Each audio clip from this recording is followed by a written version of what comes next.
So without further ado, we're going to have Brad, who happens to be my amazing cousin, the only other person in my entire family I've ever found that is stepped away from the Mormon church. And we randomly ran into each other on a forum. And we're talking out of like hundreds of cousins, right? Maybe not hundreds, but a lot. Anyway, Brad is going to be presenting today. So we will let you take it away from here. I'll let Rebecca. I made a mistake and I started recording late. I So wondered about that because it yeah, didn't, yeah, the new software update had the yeah. recording thing in a different place. So Yeah, it's okay. It's all right. Yeah, because right in the middle of my, about halfway through, it said recording starting now. So it's yeah, fine. We'll just have one of those glitches at the beginning, and that's okay. At least we're going to be able to record the presentation. So we'll just go ahead and get started with that. Okay, let's see, Landon, do you have the slide? Oh, perfect. Awesome. Awesome, awesome. Well, thanks for giving me this chance to talk a little bit about social media. Social media has been an interest of mine, not necessarily from personal use, although I have used social media to some degree in the past and continue to some degree, but it's an interesting social phenomenon. And I don't come from this from a personal research perspective. This is entirely from the book and some other research I did independent of this. The presentation will be covering some main points from the book. It's very packed, lots of information, lots of details and narratives and times and people mentioned. I'm not going to go into that level of detail for this presentation. Rather, I'd like to focus on just some core questions about how social media has impacted our lives, and then have a chance for some discussion. I think that we're probably all have been touched by social media in some form or fashion. And so I'm presenting some opportunities in here as well for us to discuss. So with that, Landon, let's go to the next slide and kind of talk a little bit about some social media impacts. So this slide on the left is a picture of Facebook's headquarters in Menlo Park, California. On the right is a temple, the Great Dagon Pagoda in Myanmar. And you can see that these are two very different cultures, two very different places that have a great tradition, that have great resources, that really have a lot of things going for them. And this in 2013, Myanmar, as you're familiar, is a developing country. It's been ruled by a military junta for a lot of the current history. And in 2013, Facebook launched what they called the Internet.org initiative, which basically brought internet access to many different developing countries, including Myanmar, for subsidized by Facebook. So we're used to in the Western world, we're used to having unmetered internet, where we can have unlimited access to even very high speed access to be able to access whatever internet we want. But that's not the case in many developing countries. In Myanmar, you had to pay for access.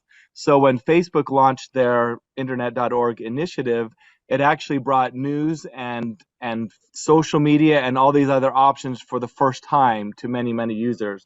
And it was important because they could get information about their country, what's going on, what they needed to do, how to get resources in different ways. So it was a great asset to the people initially. However, in 2017, a fake news story about the Rohingya ethnic minority hit Facebook. And if you could go to the next slide, Landon. So basically in 2017, this article hit, and in the resulting riots that happened in Myanmar, hundreds of Rohingya were massacred, and over 140,000 people lost their homes and were displaced. So the question that we'll be talking about a bit today, was Facebook just the innocent messenger, just the telephone game that transmitted this message to different people that then influenced these riots? Or did Facebook and other social media companies have influence in some of the problems that we're having in our society today?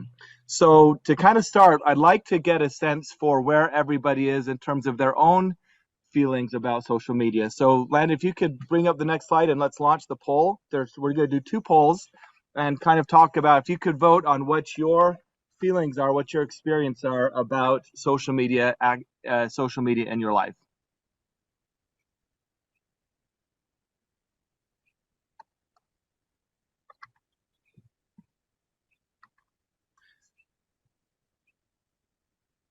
And Bruce, I don't know if you see in the background how many people have We have voted. 11 of 18 so far, 12. Let's go another 10 seconds. Okay. Got 15 of 18. I can't vote since Yeah, I can't vote either, so. Okay, so I'm going to end in 5 seconds because since Landon and I are hosts, we can't vote. Okay, let's see in the poll, and here's the results. Interesting. So this is like the classic U curve, right? The standard distribution, normal distribution about the mean. That's kind Isn't of that a interesting. chiasmus, Brad? That looks like. You had to go there, Landon. A social media chiasmus. So it's interesting that that so many people have had some positive and negative experiences on social media. I think as we go through this, we'll have some chances to share your particular experiences, particularly at the end. But Bruce, let's share the next one too, talking about the world in general. Okay, hold on a second.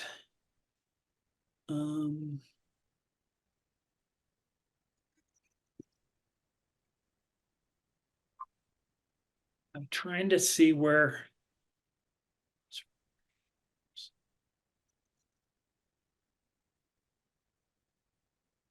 Oh, okay, here we go.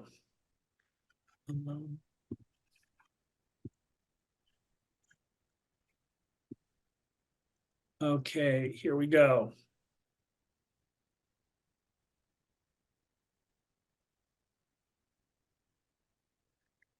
So I'll read the question in case any social media such as Facebook, Reddit, and TikTok make the world better.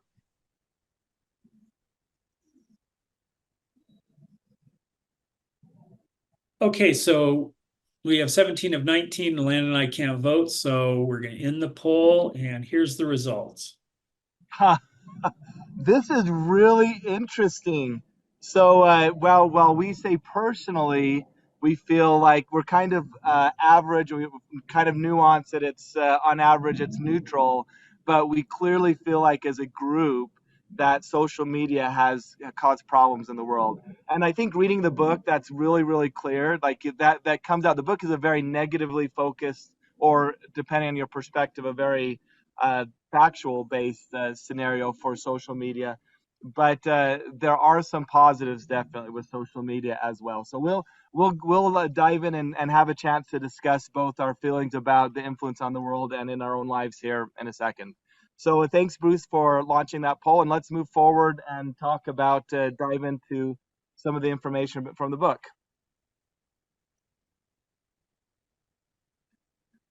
So yeah, there we go. Okay, so just a few key terms. We're gonna define some things first, and I actually it's hard for me when I'm reading to see the chat. So if there are items in the chat that you'd like to bring out or be part of the conversation, then please either speak up, or Bruce or Land, if you see it as well, that you could speak up as well. Okay. So a few key terms. So next one, Landon, we'll talk about these. And I think most people here have heard of these terms, but I thought it would be useful to just take a minute and make sure that we understand the basic definitions of these terms before we go forward on this conversation. There are a lot of other terms mentioned in the book. It does self-define a lot of them itself, but these ones in particular I think were important. So first off is trolling. And trolling is basically posting something on the internet. It can be sincere or insincere, that's intentionally designed to provoke an emotional response. Now, this is an interesting feature of internet and social media in particular, because it's very rare in real life to have this happen. Real lives of Salt Lake, the Real Housewives of Salt Lake notwithstanding, that's there's trolling there, but in real life, people don't go around in the restaurant and say things about what you're wearing just to get a reaction. But on social media, it's rampant. It happens a lot. And it's important to realize that a lot of this interaction is not sincere. It's specifically designed for emotional reaction. 4chan and 8chan are two social media sites that are They're non-US based. They're very loosely moderated. I think there's a debate whether they're moderated at all, but they tend to be the breeding grounds for a lot of the memes and the ideas that kind of spread into more mainstream sites. So they're anonymous. They tend to breed conspiracy theories. So that's kind of the origination of a lot of these different ideas. NEET means not in education, employment, or training, and incel means involuntary celibate. And they both refer to a population of mostly male people who have been, usually young people, who have been the primary drivers of a lot of the misogynistic, racist, and violent rhetoric that happens on these sites and on social media. An algorithm is an automated machine-driven logic that suggests basically content to users based on their interactions with the platform. So this, as you read the book, this probably came out, and as we talk about it more, this algorithm has been one of the biggest drivers of the negativity and some of the problems with the websites.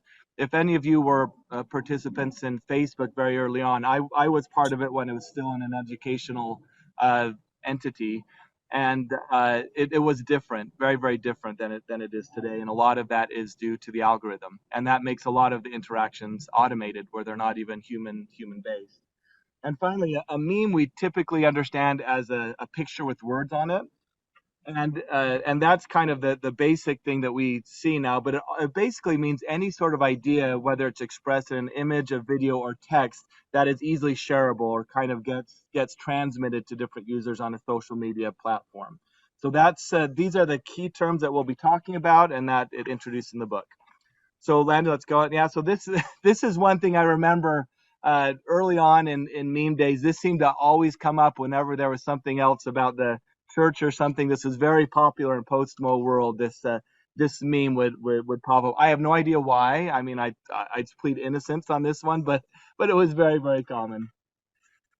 So let's move on and talk about why kind of the history of social media. So this is novel. We've never really had social media, even with the early days of the internet, we never had social media the way that it is now. There were bulletin boards and there were comment boards and other ways for people to interact. But the ways that we interacted and the kind of the ways that we were pushed to interact is new. So let's talk about the timeline of the platform so we can get a sense for how new these are.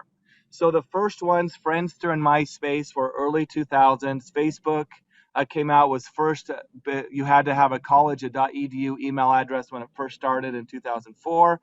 Then YouTube came on soon after that. I still remember watching YouTube videos on my little Palm Pilot cell phone. Reddit started pretty early on, although it gained a lot more prominence later on with its anonymity that you can keep. But what's really key to this, even though some of these largest ones started 20 years ago, they algorithmized in the mid 2010s. So that's when the algorithm started really coming and influencing what we were seeing, and that gave them the current flavor in the mid 2010s. And then TikTok is the latest and I think most popular with most people at this point. Not necessarily widely used, but popular in terms of well known. So let's talk about why these have become suddenly so popular and how they became successful. So the first thing I mentioned already with Myanmar and other developing nations, where they basically paid for the internet access for these places. So if Facebook has over 3 billion users, you don't get that big of a network without some sort of innovation or some sort of way to push people to that size.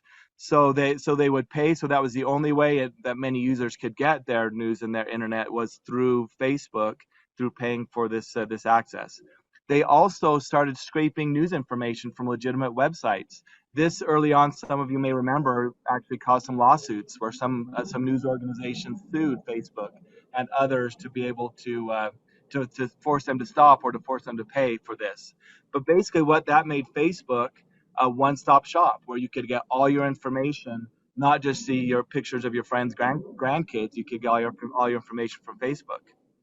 Then they also started using algorithms to reduce the costs of of users and increase the engagement. So they started mechanizing and making these digital ways of doing it, so they didn't need people to to sell the service. I don't recall ever getting a flyer in my mail to say, hey, join Facebook, look at Facebook, or advertise on Facebook.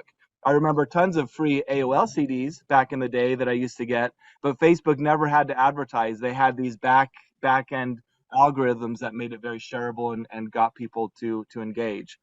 They also were able to convince regulators that they're not responsible for what happened on their platform. And I really don't know how this happened, because no other platform did that happen to. Newspapers have a degree of responsibility, TV stations have a degree of responsibility, but for some reason, these social media platforms were exempted from a lot of the regulation of what's going on in their platforms. And the moderation they do is typically is voluntary, that they're doing it themselves. Up until more recently, I think more things have happened.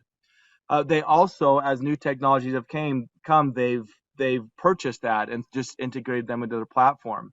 Most famously, Facebook buying both Instagram and WhatsApp. And so now, if you join Instagram, you're actually being part of the overall Facebook, the overall Facebook network. And this has made these companies extremely profitable. So we have Google. Google made $74 billion in 2023, which is a 22% net profit. Facebook made $39 billion, that's billion with a B, in 2023, which is a 29% net profit. These are fantastically successful companies in the capitalist world. So let's go on to the next one, Landon, and talk about how we got to where we are right now. So this is the next slide after this meme. And then, next one after this. Okay, so what makes them successful? We talked about the innovations, how the companies made it to where they are, but what actually makes it so addictive, makes them have over 3 billion users. So these are just a few of the different aspects of it. The book goes into some other ones, but I think these are some of the biggest, most important ones to understand.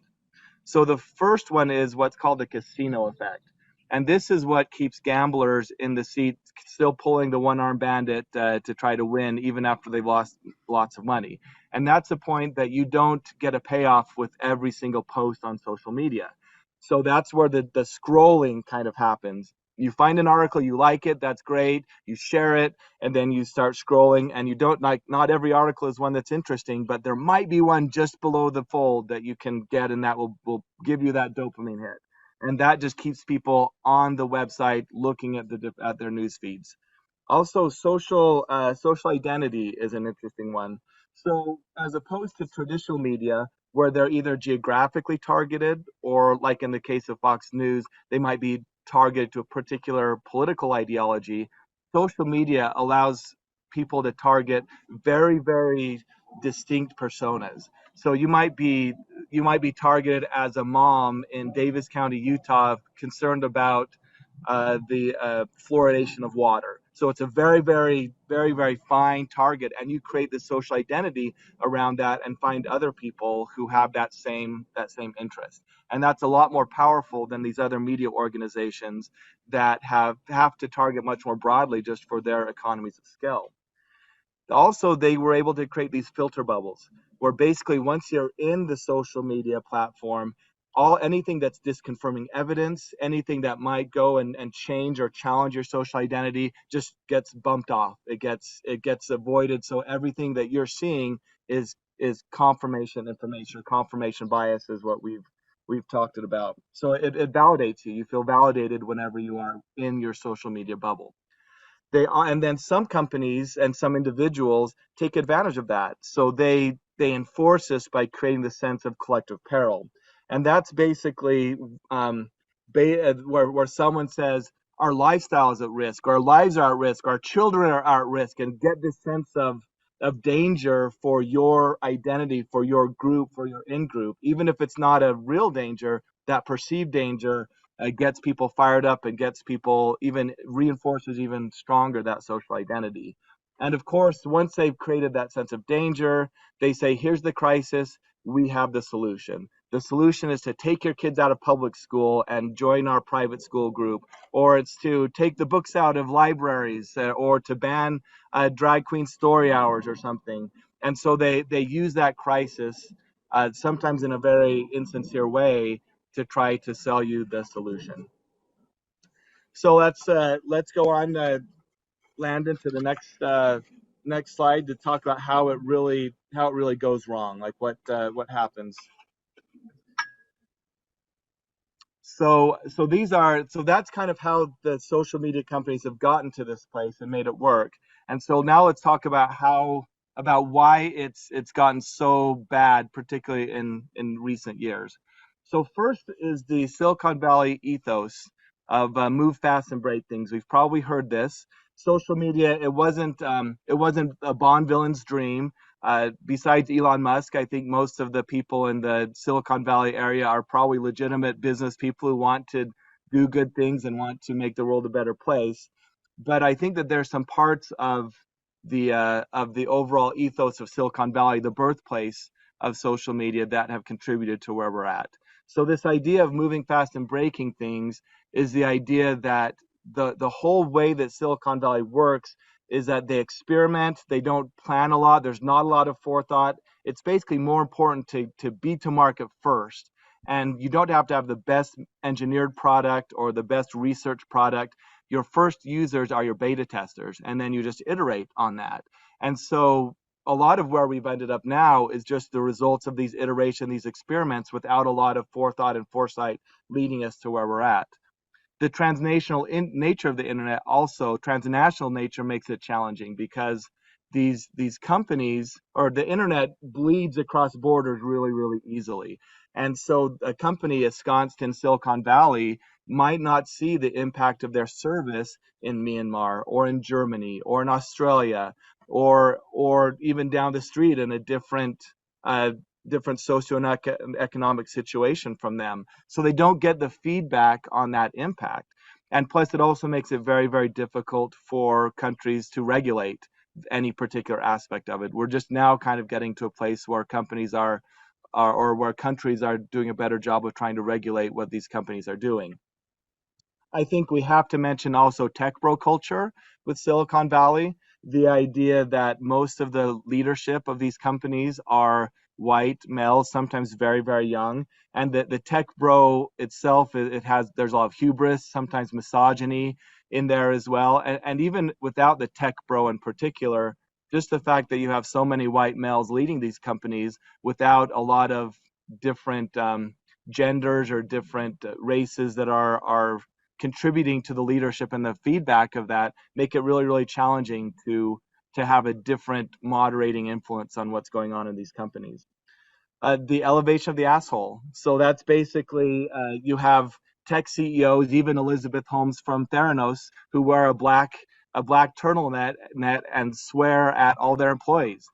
For some reason, Steve Jobs is kind of like the icon of Silicon Valley, and everybody feels like they have to be awful people in order to be successful in Silicon Valley. And we know that's not the case, but I think that makes it more challenging to see the personal impacts of some of the things that these are doing.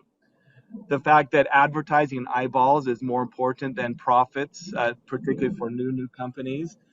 So if that increases your valuation just by getting more eyeballs on it, makes you do things that might not be the best for society. And finally, and I don't think we should minimize the impact of this, but social media really was the first large-scale application of artificial intelligence tools to human society.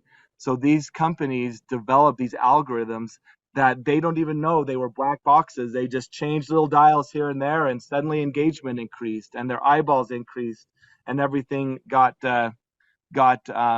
bigger, and they didn't understand why or how it worked.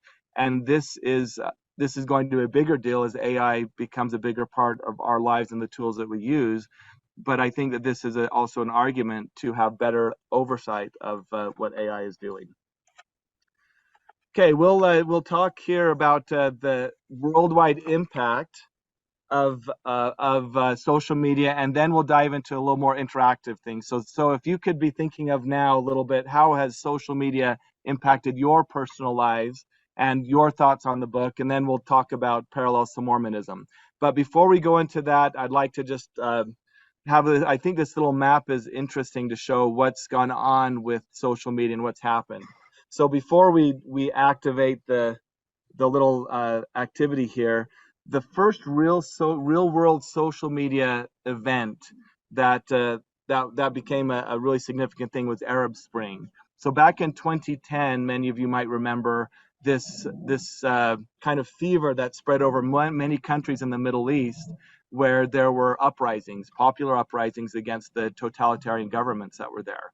And this was facilitated by Twitter. And this was pre-algorithm Twitter. So this was just people communicating. Their posts weren't being boosted. Their posts weren't being elevated or manipulated. It was just people trying to communicate, trying to coordinate different uprisings or different demonstrations in these different countries.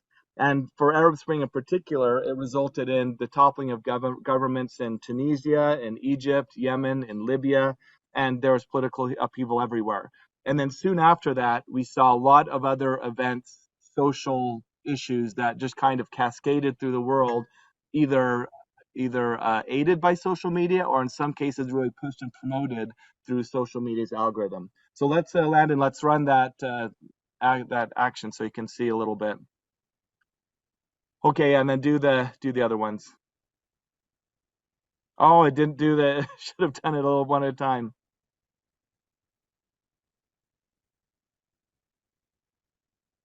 Well, I don't know that the timing is working on that one, so maybe we'll just jump it all in there, Landon. Okay, I can't get it to start running here. So yeah, this should be just one popping up at a time, so you can get a sense for the timeline a little bit. But you can see in multiple places in the world. We already mentioned the Myanmar anti-Muslim riots.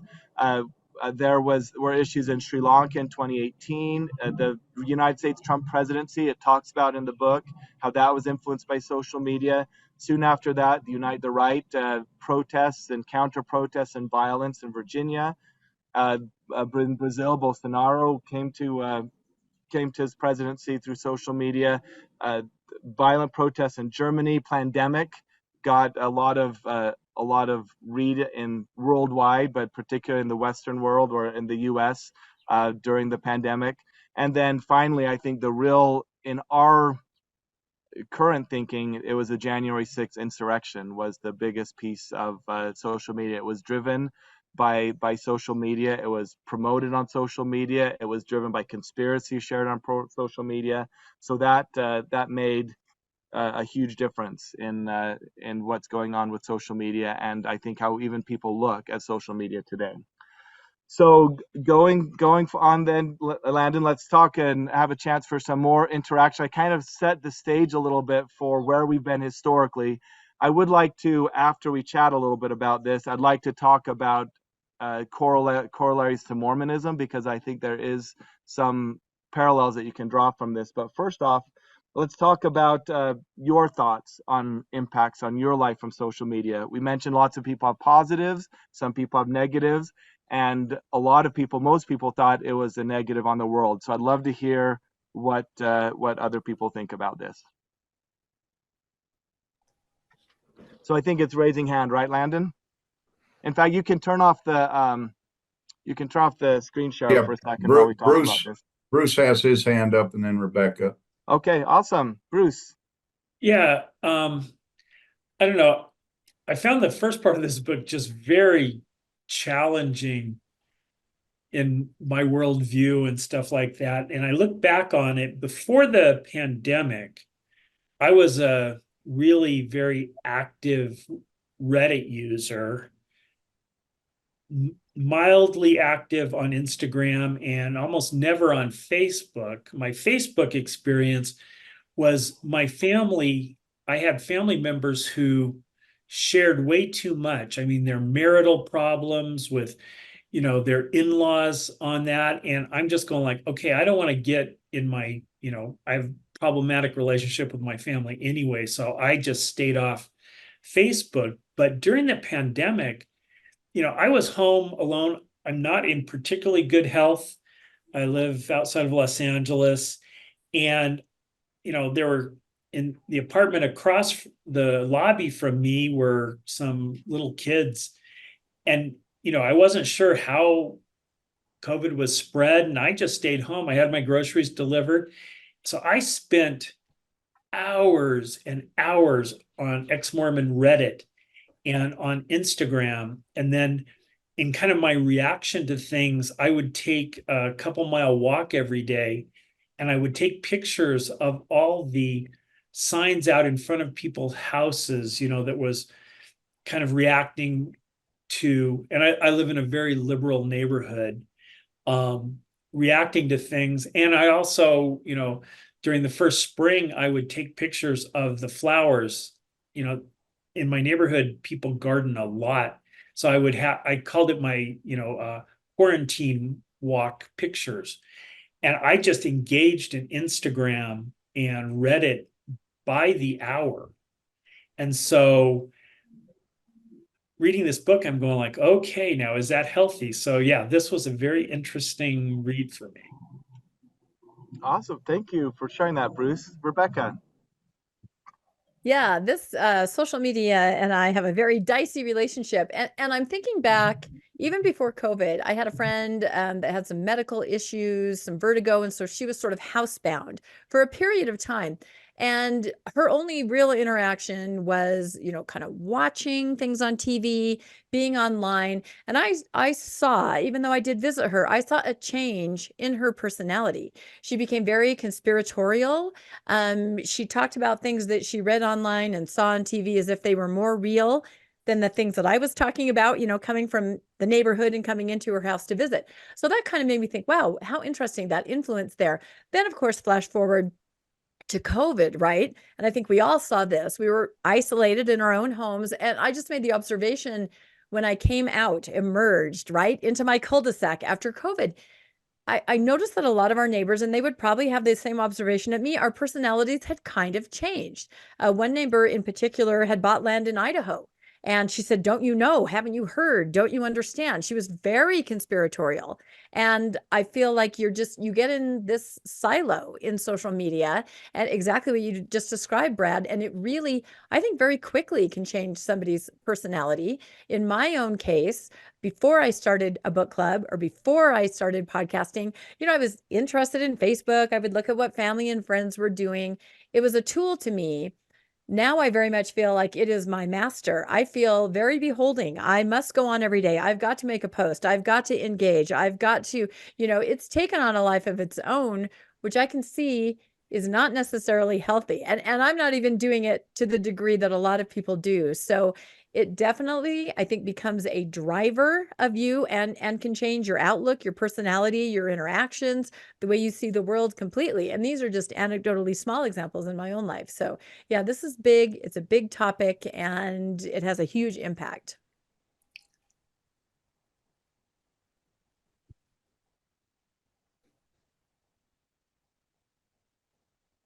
Thanks. Yeah, it Yeah, changes Brett. society and changes people. Thanks. I had a plane flying overhead.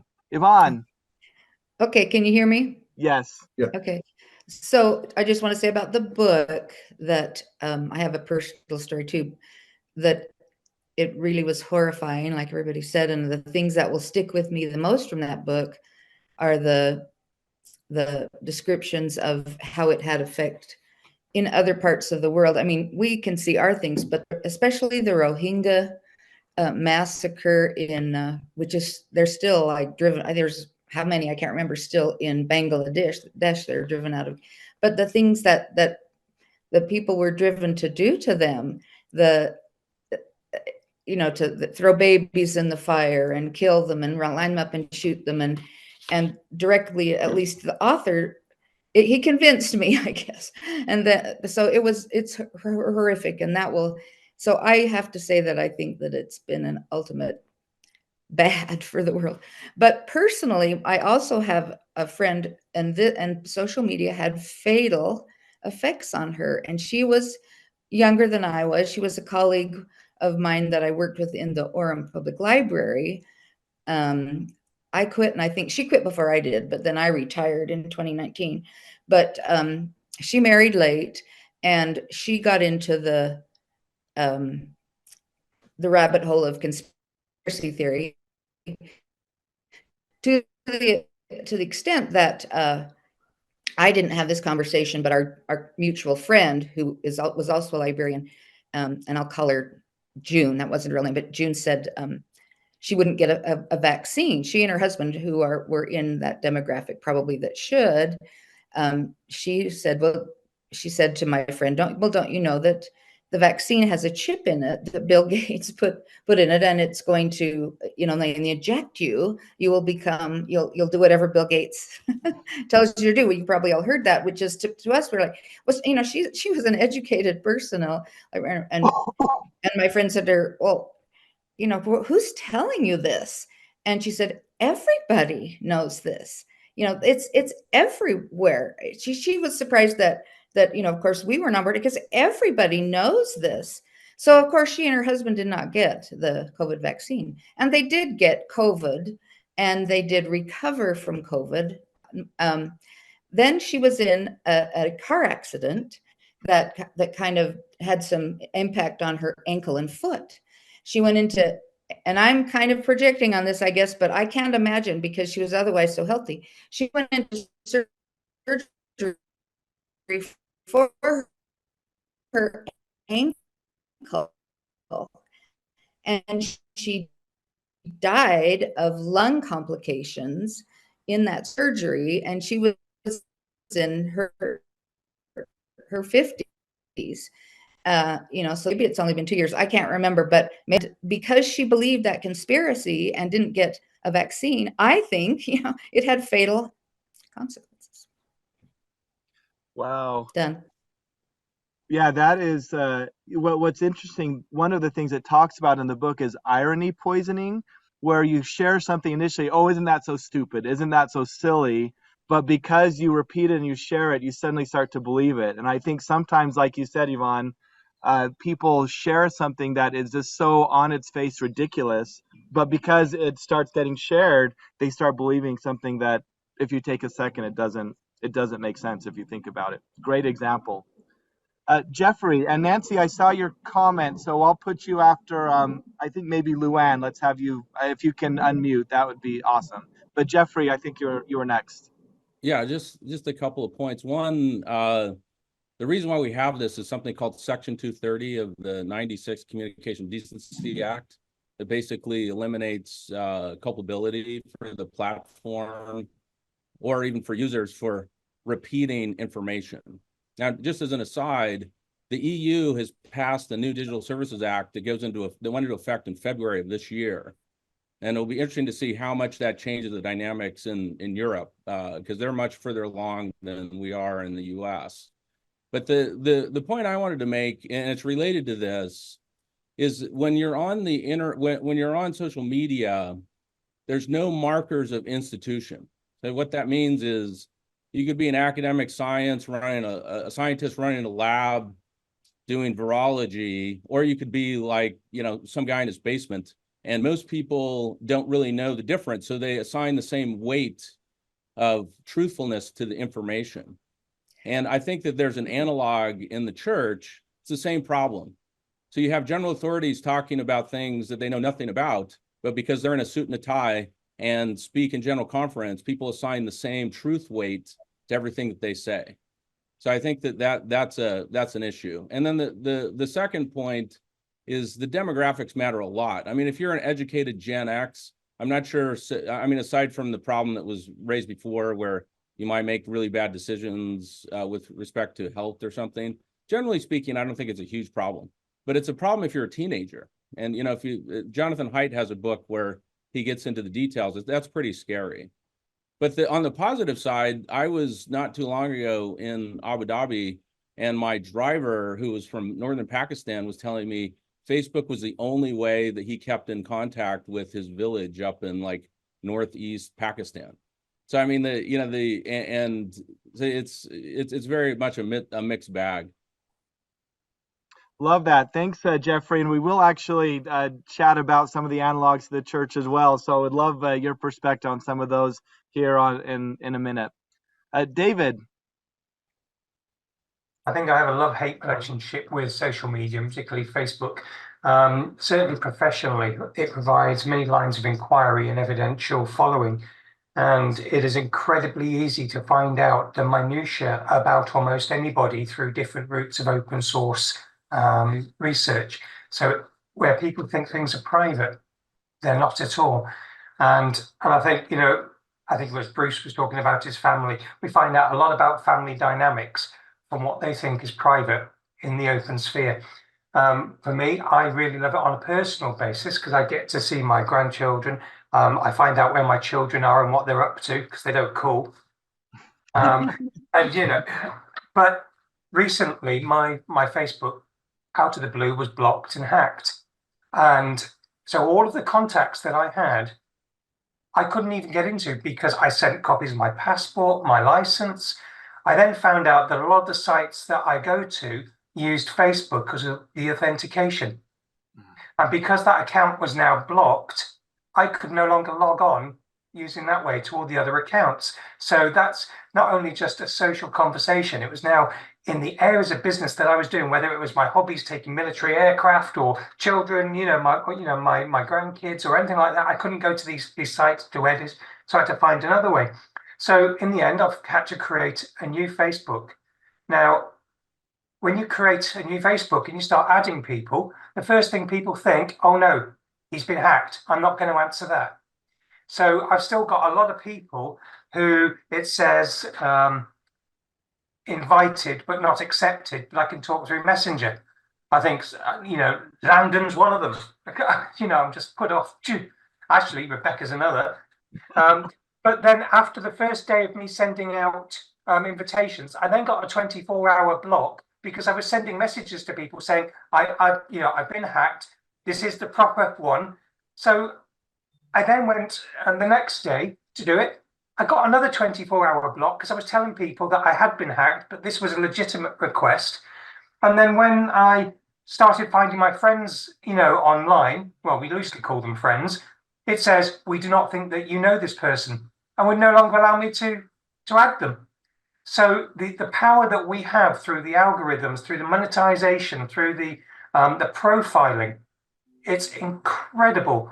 And some of the intelligence work that I've attended or seen, the British Security Services will freely admit that Facebook has the most advanced facial recognition AI and algorithms in the business, better than certainly the military and security services. So this isn't just putting up, pretty little putty cats, and things like that on there. It is so ingrained in our economy, in our consumerism, in everything that we do and we like. That's why it knows what we want to do or we like before we even think about it. Wow, that's a scary. that really is, and we're just at the beginning of that piece of it too. It's just going to get more and more involved in our lives. Luann. Okay, so I love social media. I know that it does the harmful things, and that as far as movements and conspiracy theories and things like that, it's not good. But it's changed my life, and I love the changes. I don't know what I would have done with leaving the church without the comfort and support from social media. When we lived in Sacramento, I joined the Renaissance Society, which was a wonderful group that totally changed my ability to communicate, my political beliefs, my desire to do service and to make the world better. And it just increased my vision and was a ton of fun. And then there's all my friends on Facebook. I wouldn't know what was happening with my family. I've made new friends through Facebook. I've found old friends through Facebook. It's just been great for me. My grandson, 13-year-old grandson, started doing YouTube videos on Mandelbrot's, and I had to support him, so I watched it, and I got addicted to YouTube. And that's a bit of a problem for me because there's so much there and I can't get out of it, and I sit around a lot. But I also have I have anemia, so it's a double whammy where which keeps me sitting. But just the positive side is just almost as great as the negative side. Probably not, but for me it is. Thank you. I love that, Luann. I think, in fact, when you were talking about your experience leaving the church, that was so interesting because the church forces us to put on a mask, right? When we go there and kind of be a not always sincere version of ourselves. And even for people who can't physically leave the church, they still have the ability to express their inner selves some other way. Sometimes they can't even do it to their spouse, but they can do it through Reddit or through other anonymous ways. So that is a great example. Love that. Nancy, if you want to unmute yourself and make a comment. You said that you couldn't raise your hand, but I'd love to hear your thoughts. Okay, well, this is a very strange story about Facebook. So my husband and I, we left the church in 2014. And we had one neighbor lady that made it her personal mission to rescue us.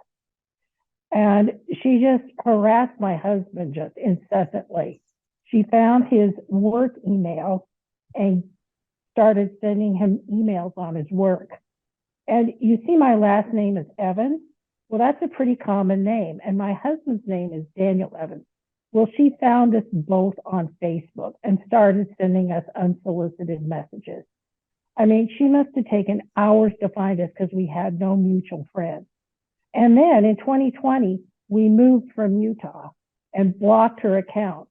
And she found us again and sent us an unsolicited message after we left.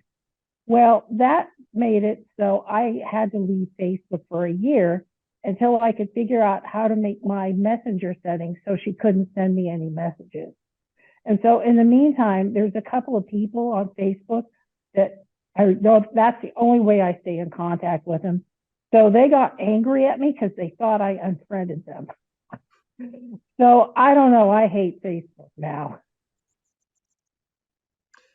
No, I think we all have experiences like that, and you know, in Mormonism in particular, sometimes even acquaintances can feel like they can like they're justified to go to extremes that in polite society we wouldn't do. So love that example. Jackie. Okay, I was trying to unmute. So I kind of have this love-hate relationship with social media, especially as a retired high school teacher.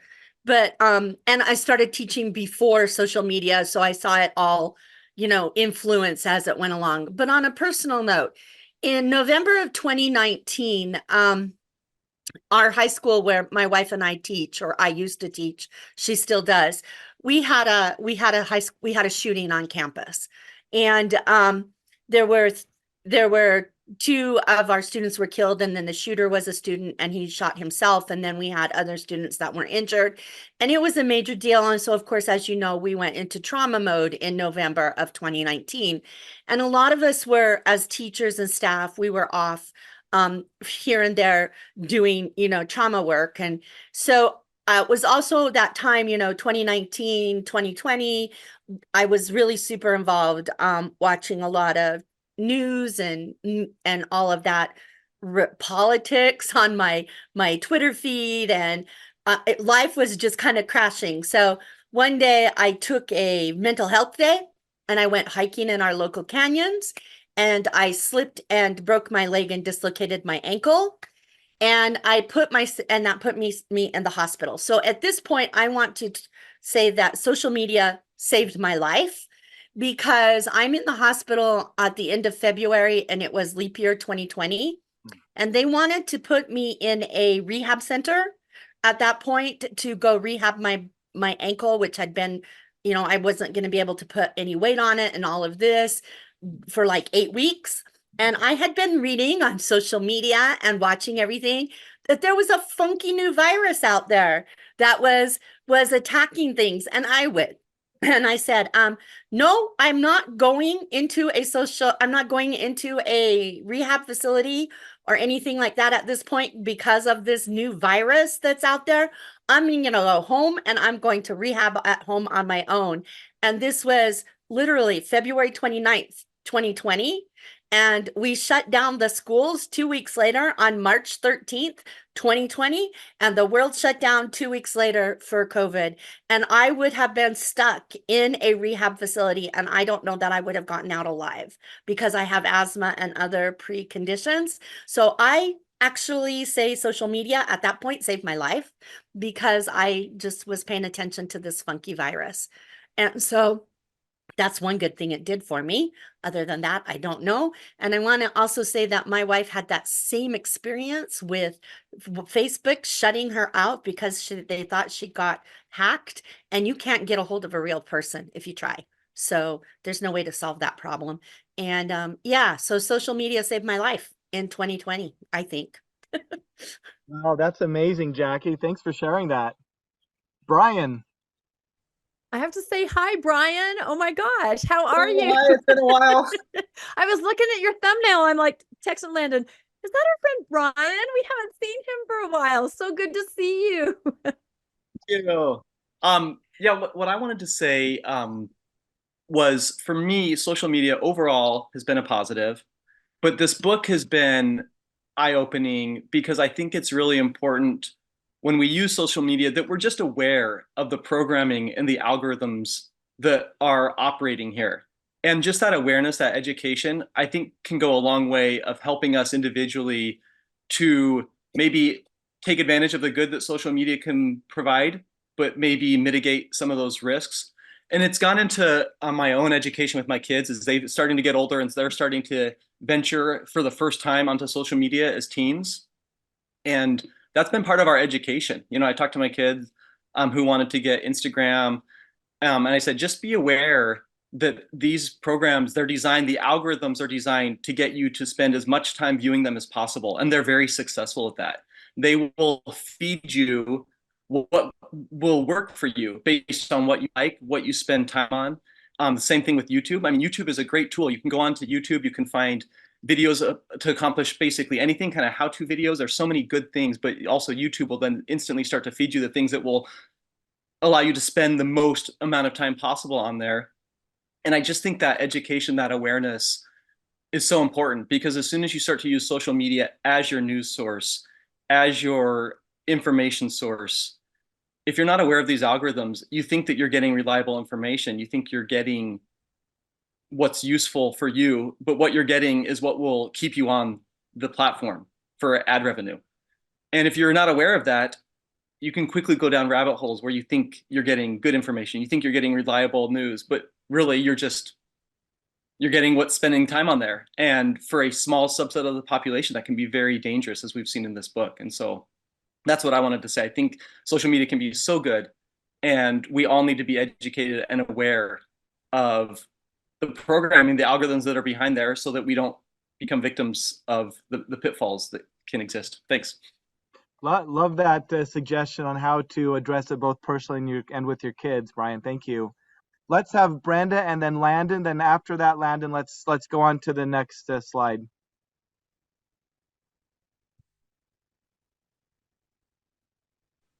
Hello. Okay. Get my husband to turn off his. You're going to get feedback if you're in the same room. Okay, so he's now turned off his sound good. Okay. I just wanted to take a moment and tell my view of social media. It's morphed over time. My view, back in 2006, my husband and I, our family, we moved to Tokyo, and because of that, we lost a lot of contact with people back home. But a lot of people were telling me, yeah, use Facebook. They all used Facebook, there in Tokyo, some of my American friends. So that's when I first went on, and of all the kids were on as well. So that's my only way of contact with a lot of people around the world. So that was a really good thing. But back then, I don't think that we had the ads. We didn't have a lot of the other stuff that we have today. Fast forward to 2011, we were there when the Tohoku earthquake hit, this big earthquake and tsunami in Japan. And every one of us were separated. my two children, me and Jeff. Jeff was in San Francisco at the time, and I was in Tokyo. My daughter was at school, which was an hour away by car. And my son was also about 15 minutes away by car. And so I had no idea how I was going to contact her. I tried to call her. Landlines were down. Cell phone service was down. The only way, I just went back on social media and I saw my daughter, she posted, and I was so grateful because she said, "Mom, I'm fine." It was a post, you know? And so from then I was posting back and forth because the internet was not down. So I was able to kind of get those updated things, you know, right away.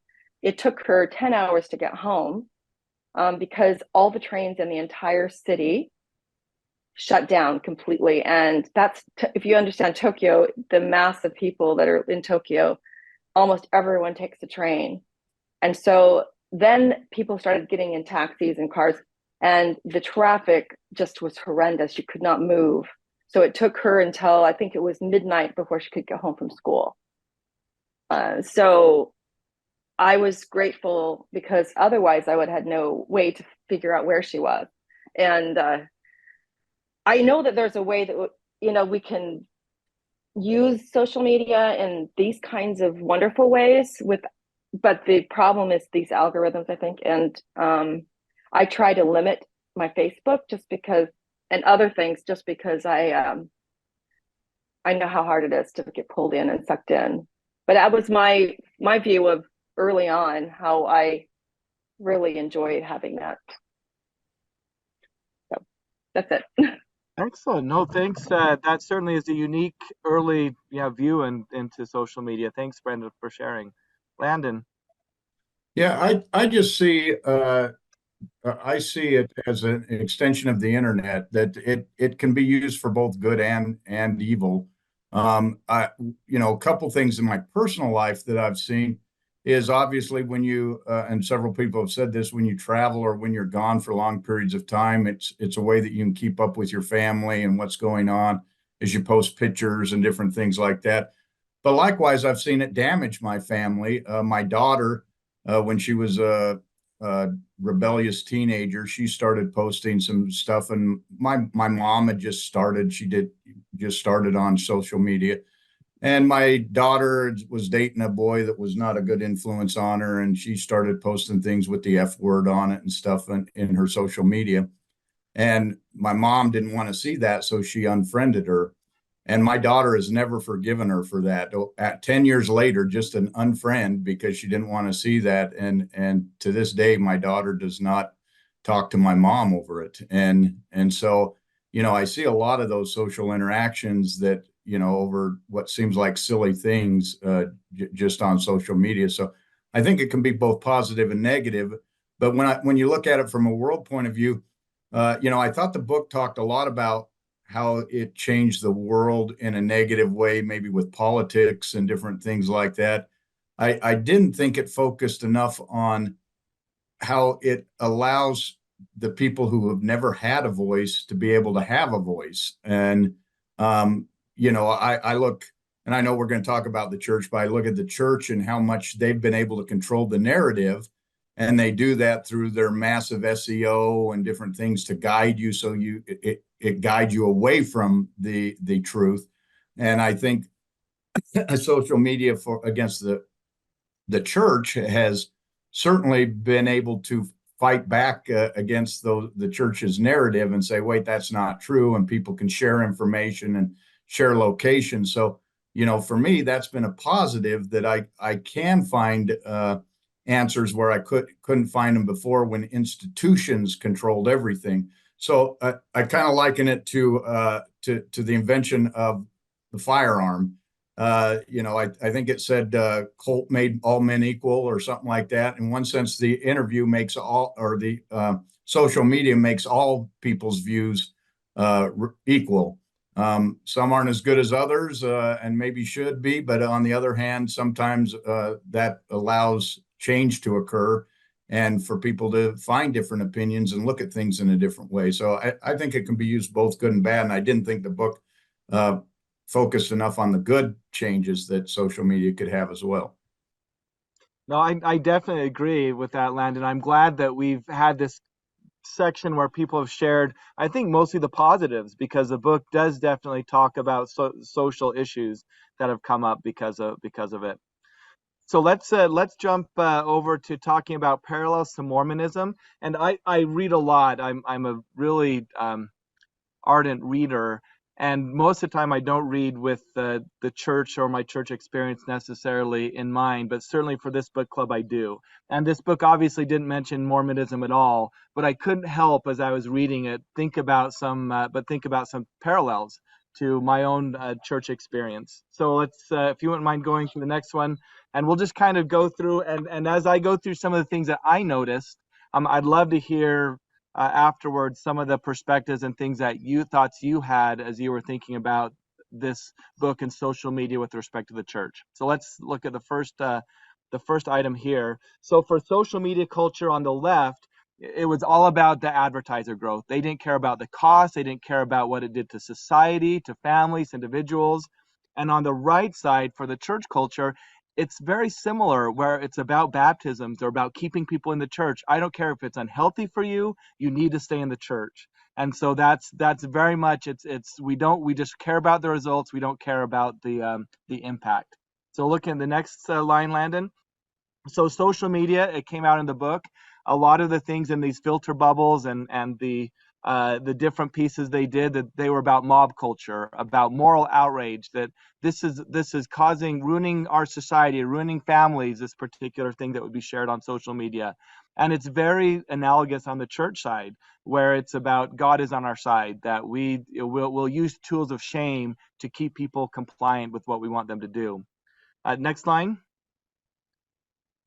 Okay, this was an actual phrase in the book from an anonymous or not shared Facebook employee. Bullshit is highly engaging, where they recognized that the fact what they were doing it's not truth, it's not real, but it was engaging people. They recognized that, and really some of these things, anyone looking from the outside would see that too. And I think we're probably familiar with the famous phrase quote from the church, a church leader: some truths are not very useful. So they recognize that you know what, not everything that is true is helping us achieve our goals. So we're willing to put things out there that aren't true, or turn a blind eye to something that isn't true if it accomplishes our aim. Okay, next one, Landon. Okay, group mores became more important for social media. That it's you have that filter bubble again, and so it's all about what is the group values, and it's not so much about the individual. And that's the exact same thing that the church does. That we're not supposed to trust ourselves. We're not supposed to trust our individual values. Obedience to the first law of heaven. Follow the prophet. Whatever they say is what's right, regardless of what we individually think. Next one, Landon. Okay, it's interesting, both social media companies and the church say things in public that the rest of us roll our eyes and say, yeah, right. I mean, when they say that we're moderating the content on the platform, oh yeah, that's really obvious. It's clearly being moderated. It's clearly being managed. You're clearly doing the best you can to make sure you don't have extreme content on the platform. And the church constantly says things that those people of us in the know, well, I mean, anybody who thinks about it, who has any experience looking from outside, says that's not true. That's not an authentic perspective. You're just saying something with the hopes that people believe what you say, but it's not true. Okay, next one. Okay, so this was really interesting, and it came up in the book that a lot of the reasons that, or at least the stated reasons why the tech companies, social media companies were so adamant about preserving their ability to be a platform was they were standing up for freedom of speech. This is the most important thing. We need to stand for our ability for people who have unpopular opinions, that they can state those unpopular opinions without being curtailed or silenced. And on the church side, they do the same thing for freedom of religion, where they stand up and they say, you can't do anything that impinges on our ability to express what we believe or act what we believe. Now, there should be limits. We know that there should be limits on both. No, none of these are unfettered rights, but both groups seem to feel like they're on a moral course to defend these particular rights. Okay, last one here. Okay, this I found really interesting. So a constant refrain from the social media companies is that they're just a platform. They're not responsible for user actions. The users are doing it. They're just providing the platform for these people to express their freedom of speech. And in the church culture, there is also a lack of responsibility being taken for what's happening. Prophets say that they're just a mouthpiece of God. It's not our fault that what we're saying is hurting people. This is just what God wants. So in both cases, people say that they're able to externalize the responsibility for the results and say that it's somebody else who is responsible for the bad results on these. So these were just some of the things that I found in my reading that kind of resonated with me in terms of my church experience. I'd love to know what else that you found, what other things that you see in terms of parallels to the church. Looks like Rebecca has, or Bruce maybe has his hand up first. I didn't see that. So Bruce and then Rebecca. Yeah, I started thinking, and I saw in the comments, Kathleen talked about social media leading her to Mormon Think. And on Reddit, I found the meetup in Los Angeles for ex-Mormons, and I went, and that was pretty much the first time I had ever met an ex-Mormon. And then I took over the group for about 8 years. And then I found Mormon Stories, and I found Chubbs Gatto on Reddit, who helped me deal with the church. He then started Quit Mormon. And so he's the one who dealt with the church. I had a home teacher come for 25 years. I would only let him come every other month, and I wouldn't let him talk about the church. But, it's interesting. Social media allowed me to figure out that the church was, I guess the technical term is all bullshit, because for 30 years, I was a closeted gay guy and I ignored the church and just stayed away from it for my own health and safety. But social media let me, have a view into the world. And so I think social media is going to have a big negative impact on the church. And I think it has, but it's very interesting. There's such negatives, but then there are such positives. So that was just my comment. Yeah, I think there's definitely a theme, Bruce, coming out that there is. It's like so many things in life, nuance. There's the pros and the cons, and it's hard to just say this is all bad or all good. Thanks, Rebecca. Well, I believe that the 250 billion, I believe a lot of that is for SEO and controlling social media. Anymore, you cannot look anything up without having to wade through 30 faithful references that you're going to have to go through before you get to any real information. So I feel like they definitely are trying to control social media because, as Bruce just said, and most of you know, I think this is going to be the downfall of the church. So I think it's also interesting how quickly they maneuver in social media to control their narrative. An example of, there was an NFL player that joined the church a year or so ago. Articles about this all over. I just happened to go to Wikipedia. The second the article came out, there he is listed as a member of the Church of Jesus Christ of Latter-day Saints. It couldn't have been more than a few hours before somebody went on and updated this positive information that someone had joined the church. On the other side of it, as Landon and I have podcasted about, the church gave a $2 million donation for a family history center to be built in a museum in Oklahoma. The museum said, no, thank you. And they gave the donation back. Well, all of the social media about this incredible donation still exists. There's nothing that's been retracted or that says that that didn't happen. So they're definitely creating some kind of a narrative online that's more positive for the church, and any corporation is going to do that. I would like to address for a second the mob culture, because as Landon and I work with residents in different towns where they are building temples, we have seen this in action. We have seen LDS members mobilize online to try to debilitate people who have every right to say, I don't want this temple built where you're trying to build it.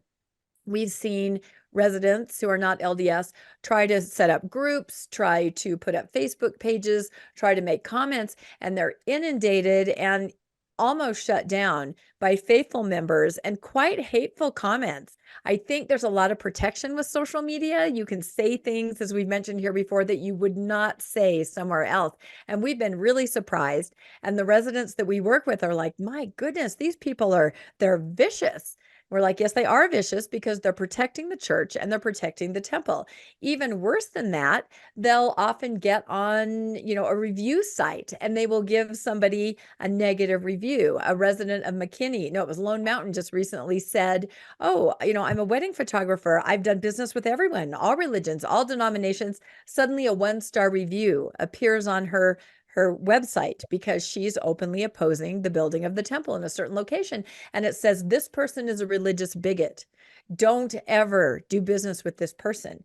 So it's not a joke. It's not anything to take lightly. These are real people, real lives. And it is a mob. It's a mob just like it was, back in the day. But this time, the Mormons are the mob. So, and just the fact that the church has the nerve to pull a social media fast when there's big news that's very negative about the church, and that would be news about President Nelson's daughter and son-in-law involved in institutionalized child sex abuse. As soon as those articles surfaced several years ago, the church called for a social media fast of all of its women. So they know what they're doing. They know how to utilize this tool, and they know how to shut this tool down. And I won't even go into what missionaries do. I've had 2 missionaries out there that use social media, and it's crazy what they're doing. And especially the trend now, we're going to podcast on this in a couple weeks, of young sister missionaries, the pretty ones, out there with cookies saying, come to my house. It's not safe and it's not good. And they're encouraged to do that, formally encouraged by the church, to try to seduce people into letting them come over and give them a message. So sorry, it's a huge soapbox of mine. So I'll move on. Landon, go ahead. Yeah, this is a great list, Brad. Every one of those, I was just going, yeah, I can see that. But one of the things I was thinking as I looked at this is, that the book wants to make this sound like it's a new phenomena, social media and all of this, and really, what do we do in social media? We kind of put ourselves in these silos of people who think the same way we are.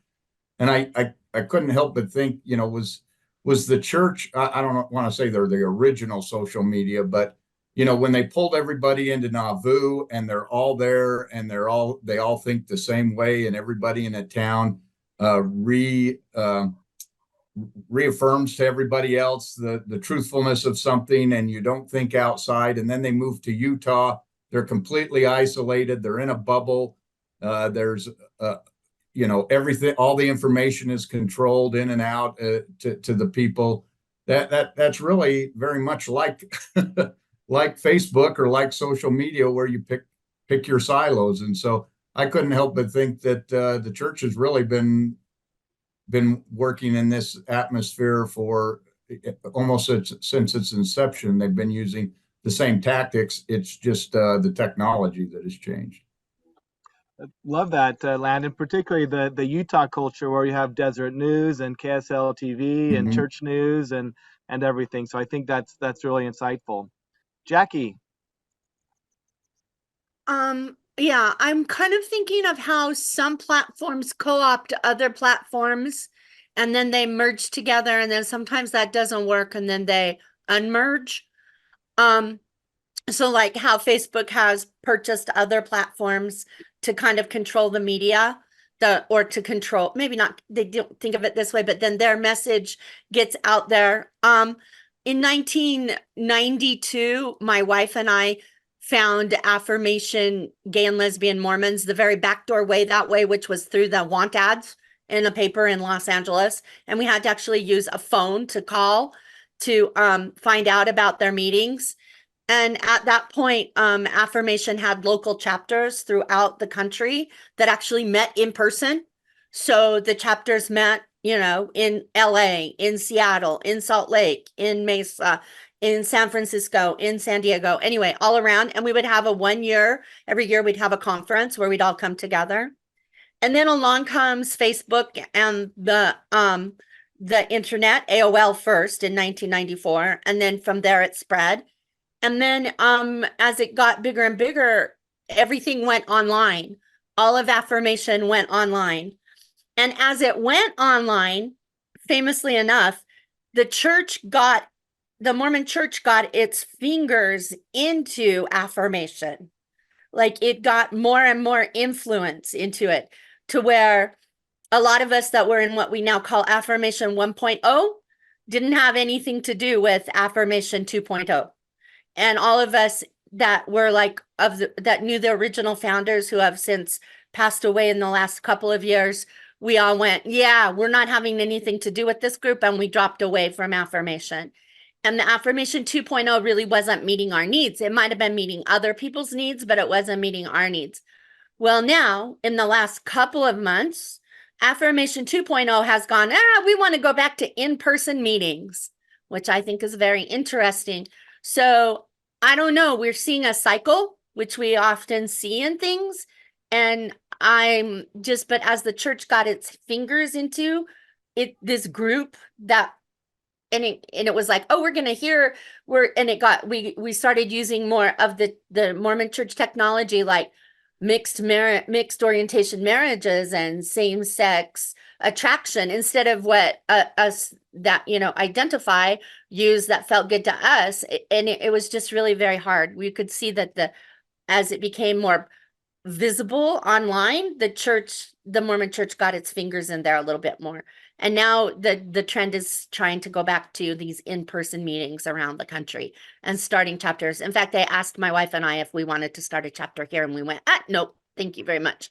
We're done with that. So I just kind of wanted to say we're seeing a cycle here somehow. I'm not quite sure because I think we're in the middle of it, but I'm not really sure where it fits into this parallel thing, but somehow it's got the LDS church all over it and it messed up our group.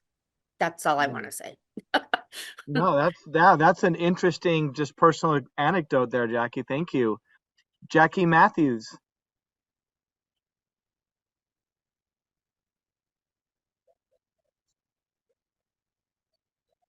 Okay, can you hear me? Yes. Okay, I'm unfit to be seen. What I see that I find fascinating is the politics all intertwined in this on the big scope as well as right through the church. And I think it's interesting that the social media has I'm looking up 20,000 feet up and looking down at the country. When we had Russia in the Cold War, we were all Americans and the enemy was Russia. And then when the wall came down, we had about 10 years of kumbaya. And then we needed, tribes need an enemy, and we turned on each other. The Republicans and the Democrats, and social media made this horrific. And I think this goes right into the church. And I think, from what I see, the people that are more conservative leaving are more dug in. They don't want the church to change. They even have a hard time with the more nuanced Mormons. They're shut down in church meetings. They can't make a voice. And I think they're completely intertwined, the politics and the church. And I think there's a big civil war out there. And I just think everything's been heightened and everything's just so much more intense than it used to be. And after I read the book, it was a real wake-up call for me to realize how influenced I am by moral outrage and how easily I'm worked up and the dopamine's going through. And I'm realizing that I'm far more angry than is healthy. And I'm trying to just calm down and realize. So like my goal, like for me as an American, is to realize that, whichever side you're on, we're Americans first. We need both sides. It's important to have that yin and yang and respect each other's viewpoints. And I'm trying to not be so angry at members who stay in because I get worked up. And I'm like, I've got to have these different perspectives. I've got to have space for everybody having different perspectives. And when I'm that angry, it's a red flag for me now. And I've got to step back and say, I'm not reasoning at this point. I'm not using good arguments. I'm completely worked up, and that does no one any favors. So that's what I've appreciated from the book, is realizing how much I get taken in by the moral outrage, and to try to stop the divisiveness in my family level, my community level, and see it in the country and the world. Thank you. Love that, Jackie. I love the introspection that you bring to that. Thank you. Luann. I just want to state the obvious. It's woven into all of your chart over the parallels, but one thing is both the social media and the church are seen as a source of truth. More subtly on the internet as we get pulled into conspiracy theories or our whatever matches with our line of thinking, but openly stated in the church. Yeah, no, so true. So true. Thanks, Luann. Jeffrey. Yeah, actually just building on that point somewhat, there's this famous quote, I think it was from Packer, when the prophet speaks, the thinking's been done.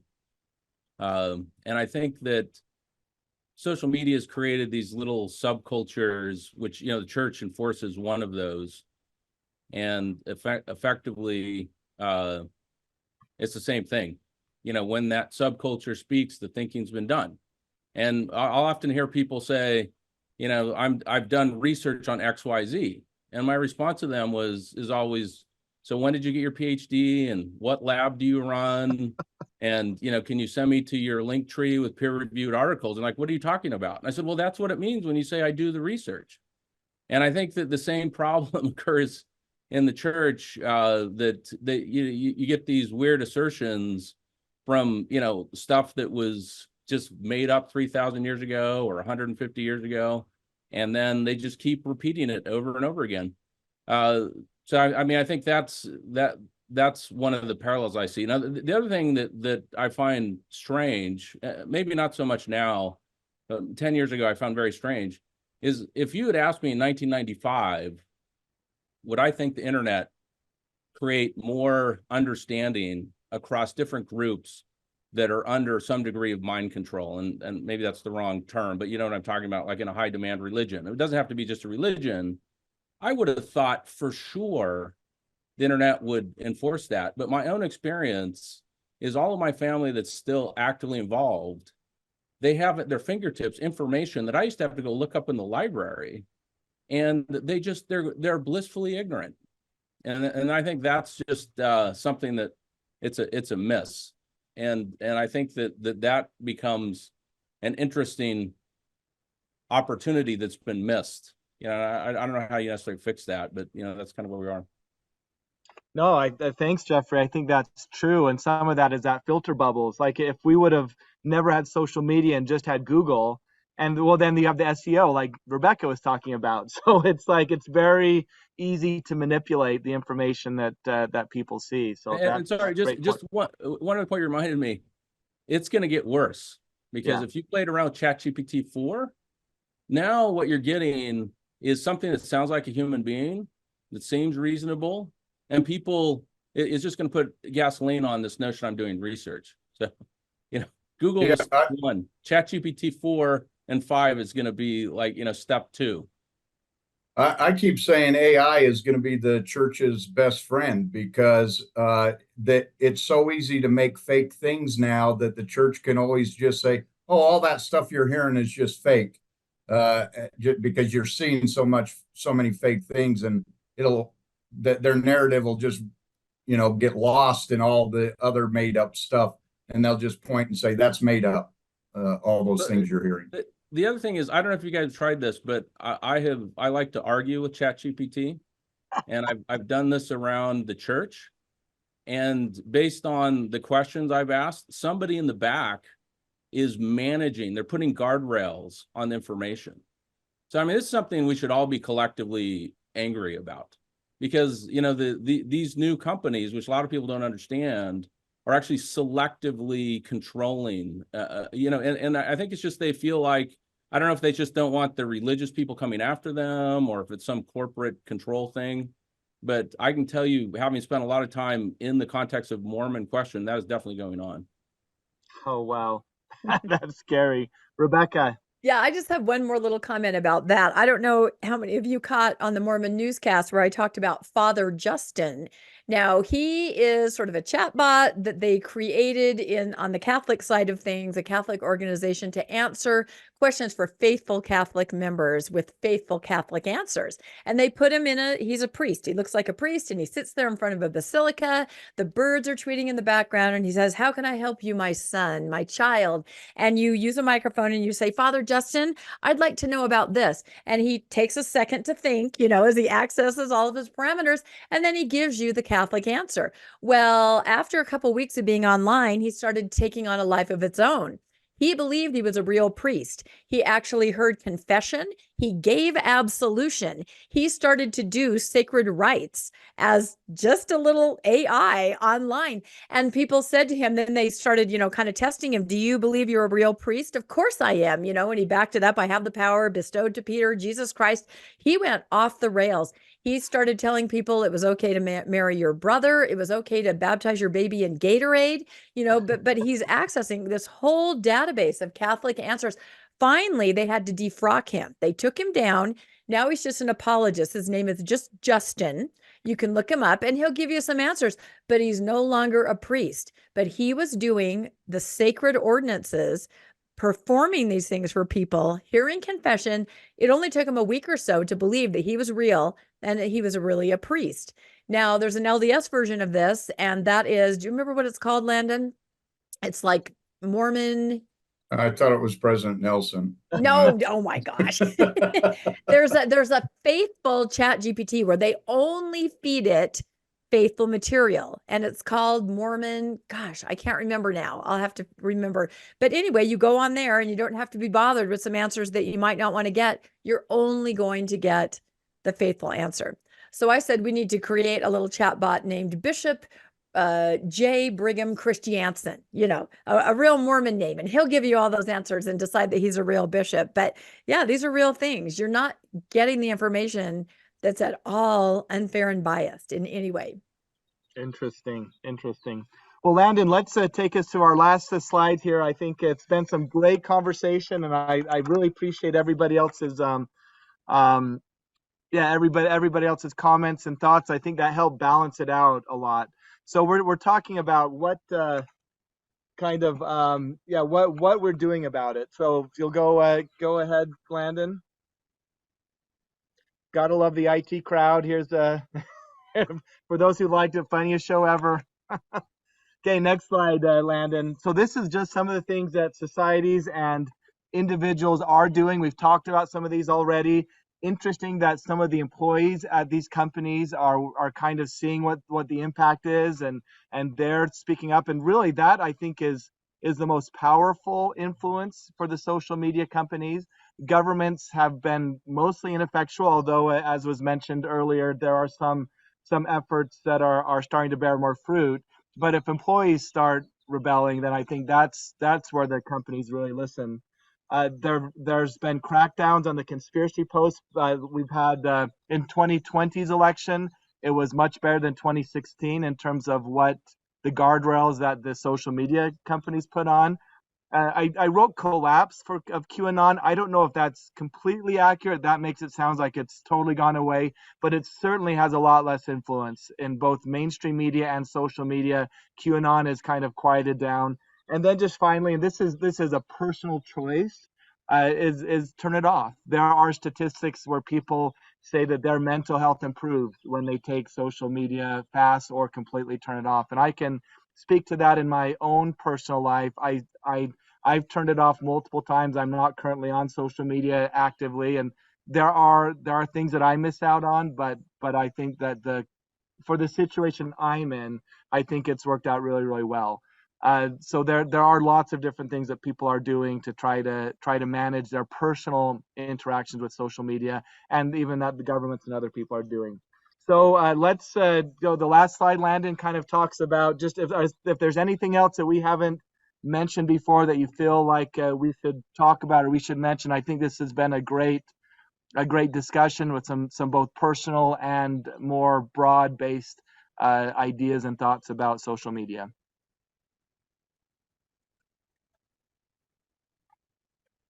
Okay, Bruce, looks like you have your hand up. Yeah, I was just going to kind of explain my interpretation. So I found the book quite disturbing when I analyzed my own involvement. Now, another part of my life a few years ago, I've always had problems with my weight and health problems, and I introduced intermittent fasting into my life, and that's worked out really well. I'm still diabetic, but my A1C is almost normal with some medication. I exercise and stuff like that. And so I kind of applied that concept to my social media. And I'm in my 4th week of a test. And I'm going to try to do this through the end of the year and then evaluate it. But what I've done is I took Reddit and Instagram off of my homepage on my phone. And I only look at things and I only post things on Sunday morning. So this morning I looked at Instagram and I was able to look at all of my family's posts. I got all the Mother's Day posts that I had, didn't see last week. And it took me 20, 25 minutes to go through and just see the things of people I'm actually interacting with. And then on Reddit, I spent some time this morning, and Reddit has changed in my view. When I started, it was the 25,000 people and a lot of really interesting discussions, and now it seems to be less.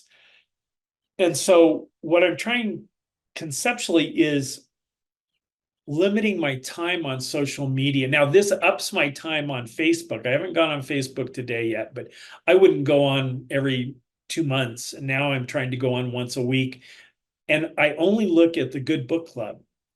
I want to see what books we're nominating because I'm involved in the Good Book Club and I want to see what everybody's comments, but I only look at our private Good Book Club group. And so I'm trying that, and I'm reading some stuff by Cal Newport on having a deep life and stuff like that. And I'm starting to work on that. But my social media, I'm trying to limit to Sunday morning and then just stop and see if it makes my life better. I did that with the intermittent fasting, and I did that for a couple of years. And, all my health indicators got better. So I'm going to try that because I want to kind of stay engaged with the people, especially on Instagram, that, my family and stuff. I don't know. That's just my thought of how I'm going to do an experiment through the end of the year, trying to do intermittent media fasting and then try to have a deep, fulfilling life with in-person gatherings. I mean, Landon and Rebecca and I had lunch for a couple of hours, and Karen and the people in the Pasadena Village, we get together face to face and, have real interactions. So that's just kind of my thoughts. Oh, I love that, Bruce. And I think that's a good place to kind of take us home, because social media kind of meets some needs, but there still is that need for the physical in-person touch with people that you trust, that you love, that love you. I don't think any technology can really replace that completely. Okay, I think that's everybody, unless anyone else has a final thought. Rebecca, I think that takes us home. That was awesome. But I have to say, if it weren't for social media, we wouldn't have the Good Book Club. That is true. Because that's how I connected with Landon and Bruce. I was just randomly posting about, hey, this book Sapiens is amazing. And two random strangers kind of posted back, and we talked amongst ourselves without knowing who we were and said, what if we started a book club? So like you said, there are positives, but then there are definitely things that we have to be aware of.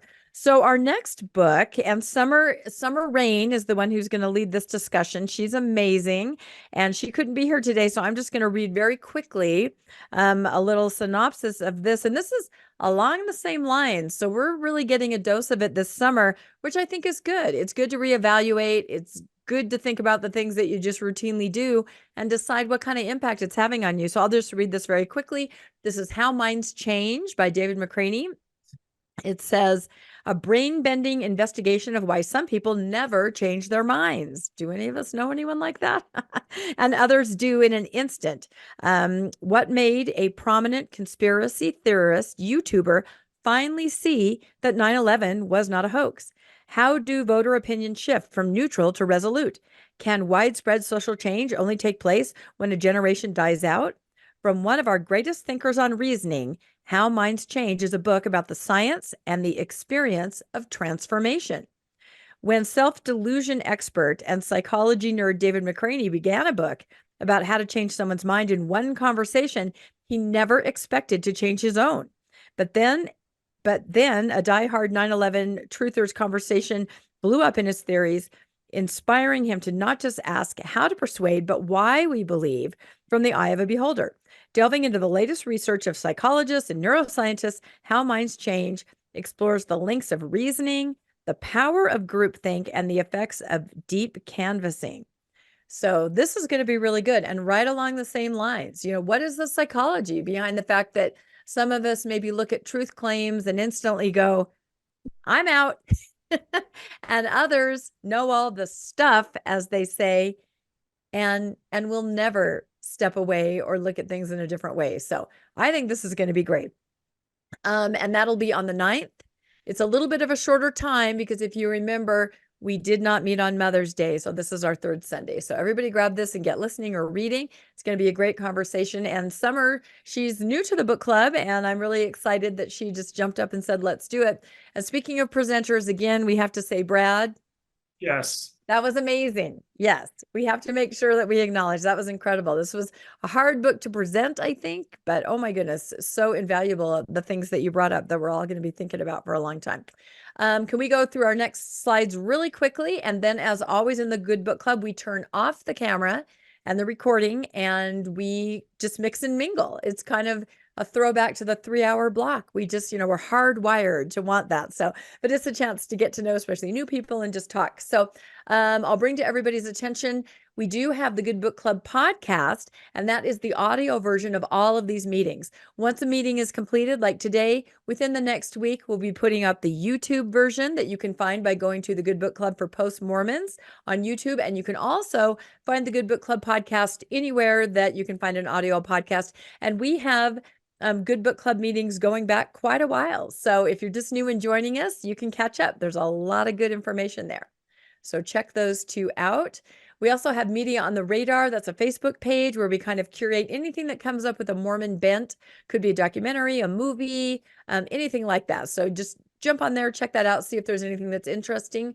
Landon and I, we do the Mormonish podcast where we often interview people connected with the book club, which makes it really fun. Like I said, today, in just an hour, 2 hours, we're going to be interviewing Alyssa Grenfell about her book. So it's fun to go over there. You can find Mormonish on YouTube, and you can also find it where any of your audio podcasts are found. So lots of fun, interesting people.